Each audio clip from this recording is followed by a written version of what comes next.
in welcoming the Prime Minister of the Islamic Republic of Pakistan, His Excellency Shahid Khaqan Abbasi, and I invite him to address the General Assembly. Bismillah ar-Rahman ar-Rahim.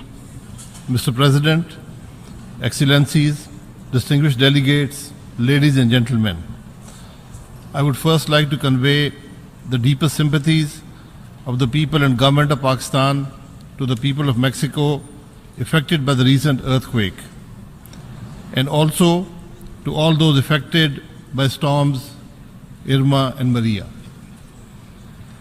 Mr. President, let me congratulate Mr. Miroslav Lajcik on his election as the President of the 72nd session of the General Assembly. I am confident that his long experience in public service and international relations will be an asset in successfully guiding this august assembly to address the imposing challenge of security, development, and governance that confront the world today. Mr. President, for over 70 years, despite the Cold War, the nuclear arms race, and scores of regional conflicts, our world was able to avoid a global conflagration.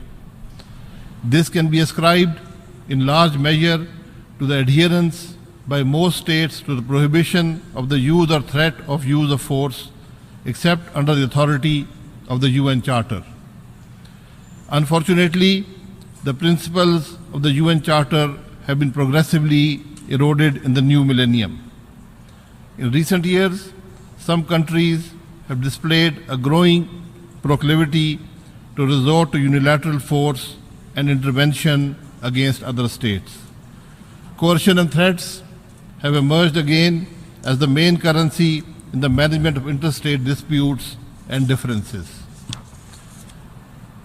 Renewed East-West tensions may engulf Europe in another Cold War. Peace and prosperity in Asia is threatened by emerging big power friction and rising tensions in South, East, and West Asia. The Middle East is racked by war and violence in Syria, Iraq, Yemen, and elsewhere. Although Daesh appears to have been weakened in Iraq and Syria, terrorist violence has spread and intensified across the Middle East and Africa and other parts of the world. There is no end in sight to the tragedy of Palestine. Israel's prolonged occupation and expansion of illegal settlements may lead to renewed and wider violence in the Holy Land. The legitimate struggle for self-determination of the people of Jammu and Kashmir continues to be brutally suppressed by India's occupation forces. Rising racism and religious hatred manifested in xenophobia and Islamophobia is erecting physical walls and psychological barriers between nations and peoples, even as our world becomes increasingly interdependent. The ethnic cleansing of Rohingyas is not just an affront to all norms of humanity, but also challenges our collective conscience. While the pillars of world order are being eroded, the imperative of international cooperation to address poverty, disease, climate change, nuclear proliferation, terrorism, and forced displacement is intensifying. Today, more than ever, we need the United Nations to provide the parameters, processes, and platforms for global cooperation that is essential to address the wide-ranging challenges to peace, security, and development.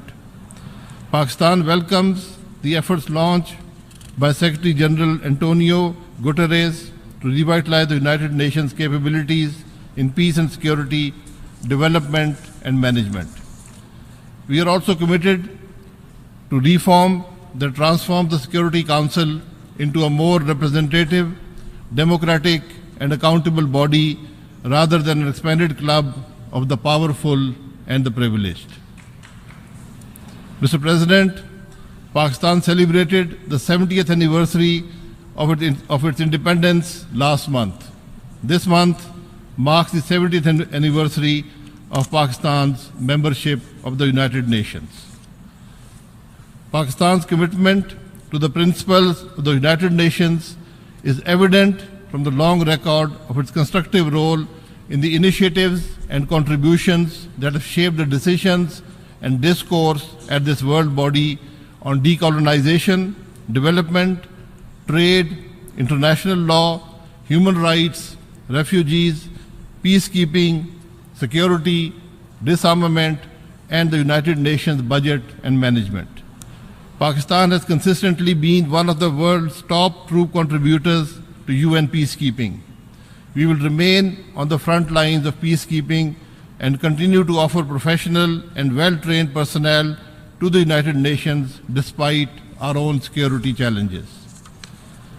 Mr. President, our adherence to the principles of the United Nations Charter flows from the declaration of our founding father, Quaid-e-Azam Muhammad Ali Jinnah, who said, "Our foreign policy is one of friendliness and goodwill towards all nations of the world." Unfortunately, from day one of its creation, Pakistan has faced unremitting hostility from its eastern neighbor.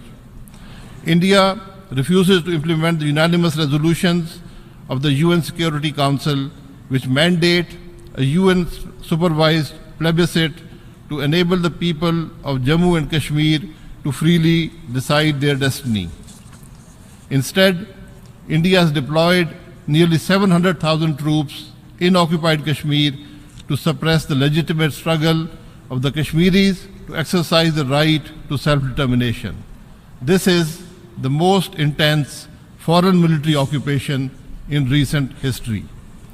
As in the past, today the Kashmiri people are waging a heroic and populist struggle to rid themselves of India's oppressive rule. They come out in the streets daily to call on India to leave Jammu and Kashmir.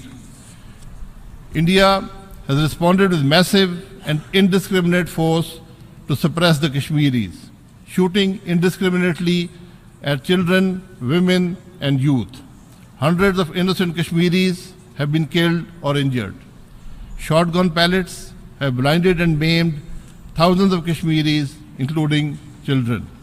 These and other brutalities clearly constitute war crimes and violate the Geneva Conventions. Pakistan demands an international investigation into India's crimes in occupied Kashmir.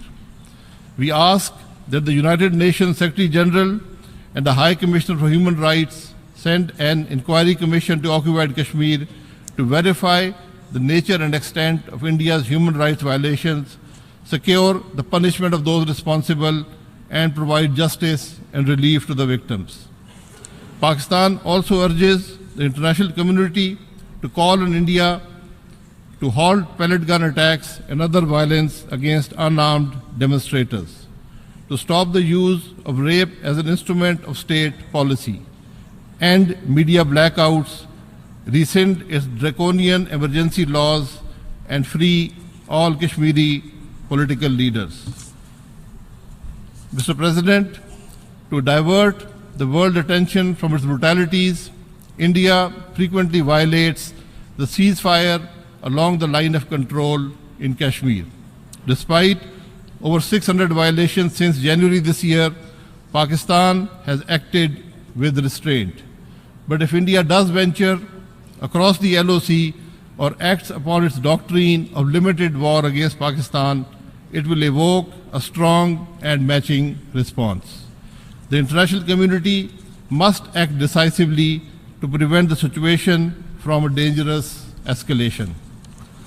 Mr. President, the Kashmir dispute should be resolved justly, peacefully, and expeditiously. As India is unwilling to resume the peace process with Pakistan, we call on the Security Council to fulfill its obligation to secure the implementation of its own resolutions on Jammu and Kashmir. To this end, the UN Secretary General should appoint a special envoy on Jammu and Kashmir. His mandate should flow from the long-standing but unimplemented resolutions of the Security Council. Mr. President, let me reiterate, Pakistan remains open to resuming a comprehensive dialogue with India to address all outstanding issues, especially Jammu and Kashmir, and discuss measures to maintain peace and security. This dialogue must be accompanied by an end to India's campaign of subversion and state-sponsored terrorism against Pakistan, including from across our western borders. Mr. President, apart from the people of Afghanistan, Pakistan and its people have suffered the most from 4 decades of foreign intervention and civil wars in Afghanistan. These wars have blighted our country with the flow of extremists and terrorists, guns and drugs, as well as an influx of millions of refugees. They have set back our economic development by decades. Even today, Pakistan is host to over 3 million Afghan refugees. No one desires peace in Afghanistan more than Pakistan. From 16 years of the ongoing war in Afghanistan, it is clear that peace will not be restored by the continuing resort to military force. Neither Kabul and the coalition nor the Afghan Taliban can impose a military solution on each other. The international community, as expressed in several United Nations resolutions, has concluded that peace can be restored in Afghanistan through a negotiated settlement. Having suffered and sacrificed so much due to our role in the global counter-terrorism campaign, it is especially galling for Pakistan to be blamed for the military or political stalemate in Afghanistan. We are not prepared to be anyone's scapegoat. Taliban safe havens are located not in Pakistan, but in the large tracts of territory controlled by the Taliban in Afghanistan. Yes, cross-border attacks do occur. These are mostly conducted by anti-Pakistan terrorists from safe havens across the border. To end all cross-border attacks, we ask the Afghan government and the coalition to support and complement Pakistan's ongoing efforts to strengthen border controls and monitor all movement across it. What Pakistan is not prepared to do is to fight the Afghan war on Pakistan soil. Neither can we endorse any failed strategy that will prolong and intensify the suffering of the people of Afghanistan and Pakistan and other regional countries. Pakistan believes that the urgent and realistic goals in Afghanistan should be: 1. Concerted effort to eliminate the presence in Afghanistan of Daesh, Al-Qaeda and their affiliates, including the TTP and Jamaat-ul-Ahrar, which was recently declared a terrorist organization by the Security Council. 2. Promote negotiations between Kabul and the Afghan Taliban in the quadrilateral coordination group or any trilateral format to evolve a peaceful settlement in Afghanistan. These 2 steps offer the most realistic prospect of restoring peace and stability in Afghanistan and our region. Mr. President, Pakistan's counterterrorism credentials cannot be questioned. After 9/11, it was Pakistani efforts that enabled the decimation of Al-Qaeda. Pakistan's military campaigns have succeeded in clearing our tribal areas of almost all militant groups. We took the war to the terrorists. We have paid a heavy price. Over 27,000 Pakistanis, including 6,500 military and law enforcement personnel, have been martyred by terrorists. 50,000 Pakistani nationals have been injured, including 15,000 army personnel, many of whom have lost their limbs. Mr. President, we have fought the war against terror with our own resources. Pakistan's economic losses are estimated at over $120 billion. Yet we remain fully committed to implementing our National Action Plan against terrorism and extremism. Defeating terrorist violence is vital to realize our overriding priority of rapid economic and social development.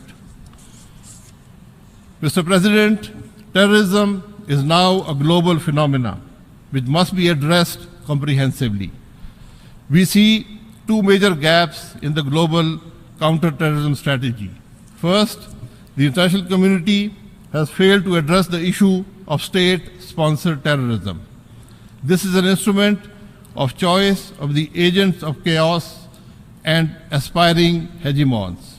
In several regions, stability will be difficult to restore unless state-sponsored terrorism is condemned, prohibited, and punished. Second, to eliminate terrorism, its root causes must be addressed. These are not only poverty and ignorance.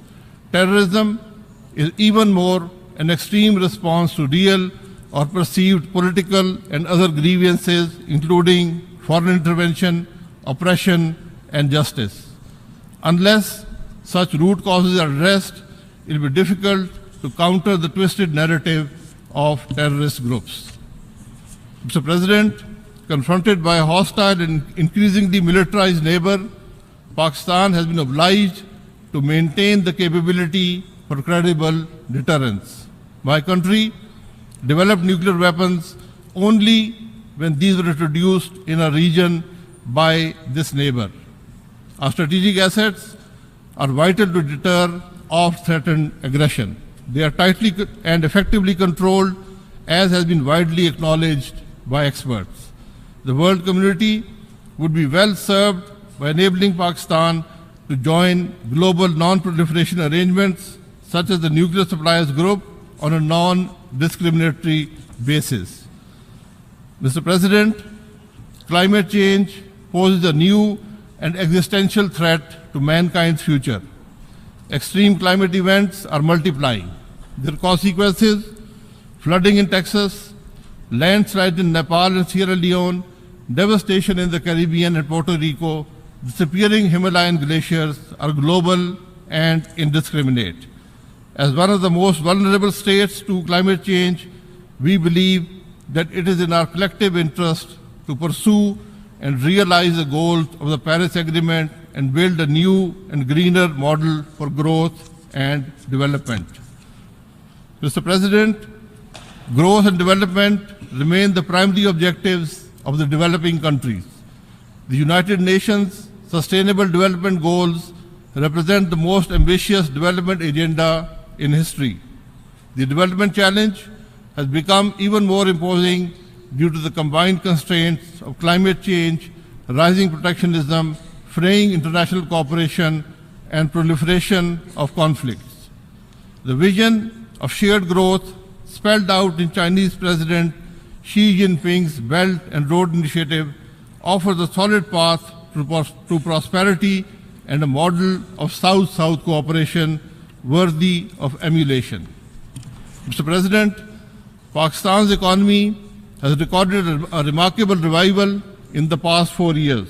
The China-Pakistan Economic Corridor will further contribute to our economic upsurge. This will expand exponentially as the Pakistan-China partnership extends beyond energy and transportation to many other sectors.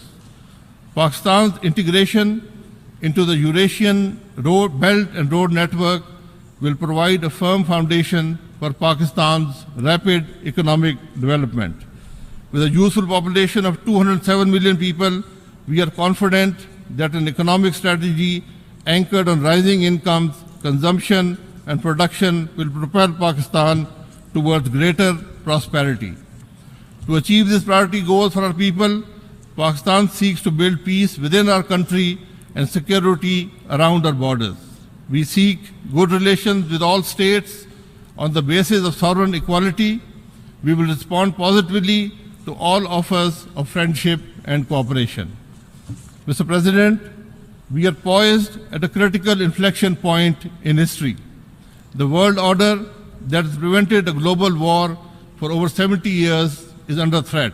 Yet, revolutionary advances in science and technology, the immense capacity for global investment, production, consumption and trade, especially in the developing countries, and the availability of structures and mechanisms for collective action offer an opportunity unprecedented in human history to address the diverse challenges that we face today.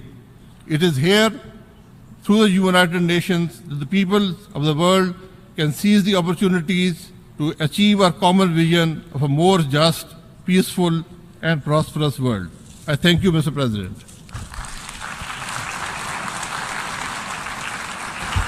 On behalf of the General Assembly, I wish to thank